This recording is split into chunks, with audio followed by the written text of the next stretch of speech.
আমাদের ব্যবসা কর্মকারে ব্যবসা। আসলে আমরা কাজ করি, আমি কাজ করি, আমার বাপ দাদা চৌদ্দগ্রস্তি জেলা কাজ করে গেছে, বিধায় কাজ করতেছি।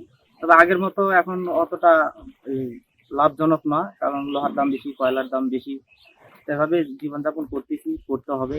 আমাদের এই থানাতে এখন কাজকর্ম একটু কম, গতিকে আমরা একটু কাজ করে আসতেছি। এই সামনে ঈদ 2 দিন পরে যা হবে তাই আমরা কাজকর্ম করবো আর কি। আমাদের যেভাবে কাজের চাপ এর আগে হতো, এখন এই বছরে কিন্তু এইভাবে কাজের চাপ নাই। আমাদের এবার ব্যবসায় মনে হয় খুব কম আর কি হচ্ছে, কাজকর্ম ওইরকম হচ্ছে না।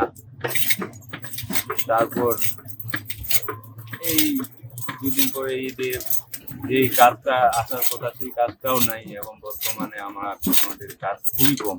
আমাদের যে ধরনের কাজ হওয়ার কথা সে ধরনের কাজ হচ্ছে না, কিন্তু আমরা লস খাচ্ছি এবছর আমাদের কাজ নেই।